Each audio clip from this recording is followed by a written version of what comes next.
Struggling single dad asked to fix her BMW for a meal, and no one knew he was NASCAR's lost legend. To anyone watching, Jack was just another small-town mechanic, a quiet, worn-out single dad doing what he could to survive. He worked 12-hour shifts at the garage, then picked up side jobs fixing old trucks and farm machinery. Every paycheck went toward rent, groceries, and his daughter Sophie's school supplies. He had no time for hobbies, no extra cash for luxuries, and no space in his life for dreams. But what no one in that town knew was that Jack wasn't just a mechanic. Once upon a time, he was Lightning Jack Turner, one of NASCAR's most promising stars. Fans screamed his name, commentators called him fearless, and sponsors fought to put their logo on his car. But tragedy and love had pulled him off the track. After his wife's sudden passing, he gave up everything for Sophie. Racing was too dangerous,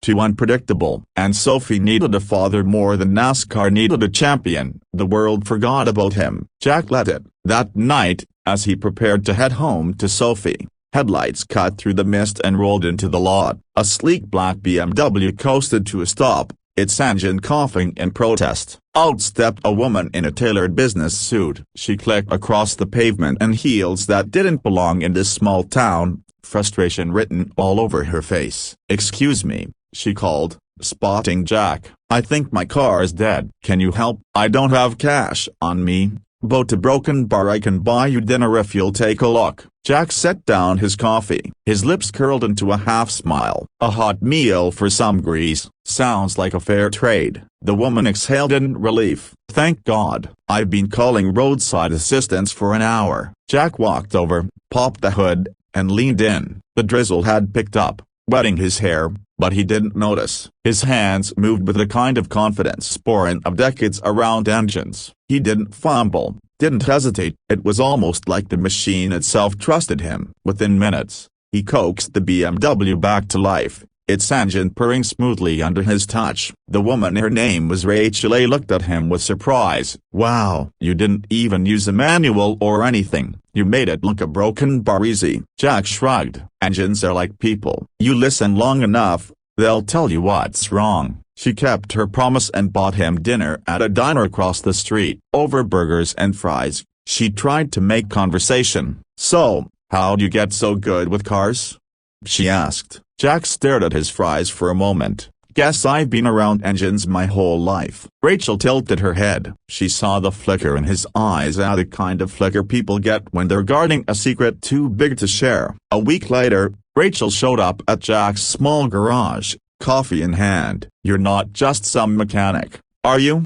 she asked gently. "I've been trying to place your face. Weren't you a broken bar Lightning Jack Turner, NASCAR's golden boy?" The name hit Jack like a punch to the chest. His heart skipped. His hands went still. Slowly, he lifted his gaze. "I was," he admitted quietly. "But when my wife passed, Sophie needed me more than the racetrack did. I couldn't keep risking my life at 200 miles an hour. Racing had to end." Rachel's expression softened. "Jack, a broken bar people still remember you. You inspired so many. Maybe you don't need the spotlight anymore, but maybe Sophie deserves to know who her dad really is." Jack didn't answer. He just looked down at his hands, hands that once gripped the steering wheel at impossible speeds, now blackened by grease and overwork. Not long after, fate stepped in again. The town announced it was hosting a charity race to raise money for the children's hospital. Rachel, who worked in media, pulled strings to get Jack invited as a special guest. At first, he refused. "That life's behind me," he muttered. "I'm not chasing trophies anymore." But one night, as Jack tucked Sophie into bed, she looked at him with wide, pleading eyes. "Daddy, will you drive? Just once. I want to see you. I want to see what you used to be." Jack's chest tightened. He had walked away from racing to protect her, but maybe broken bar, maybe showing her would protect something else, her faith in him. Race day arrived. The sun blazed overhead, and the stands buzzed with excitement. Families waved flags, kids ate popcorn, and the smell of gasoline filled the air. Most of the crowd had no idea who Jack was anymore. To them, He was just some local mechanic being honored as a charity event. But when Jack pulled on the fireproof suit and slid into the borrowed stock car, something inside him clicked back into place. His hands trembled, not from fear, but from remembering what it felt like to be alive. The engine roared to life beneath him, and with it, so did Jack. The green flag dropped,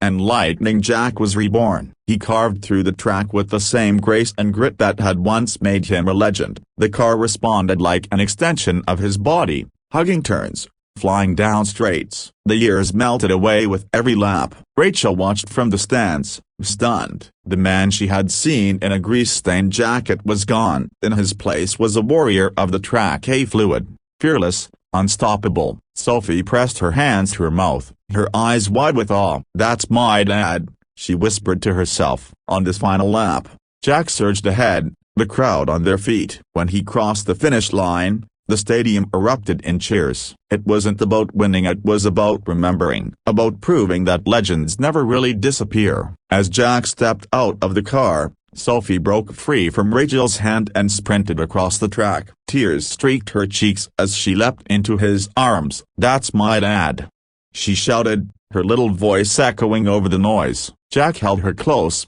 overcome with emotion. The announcer's voice cracked as it boomed through the speakers. "Ladies and gentlemen, the legend returns, not for trophies, not for fame, but for love." That night, as Jack carried Sophie into their small apartment, something had changed. He no longer felt like a washed-up mechanic barely scraping by. He felt like a man reborn, reminded that sometimes the world doesn't need a hero, a broken bar, but a daughter does. Rachel's words stayed with him. Maybe Sophie deserves to know who her dad really is. And now she did. She knew her father wasn't just a man who fixed cars and made pancakes on Sunday mornings. He was Lightning Jack, a man who gave up glory for love, and who found his way back not through fame, but through kindness. And it all began with one simple act, a hot meal in exchange for help.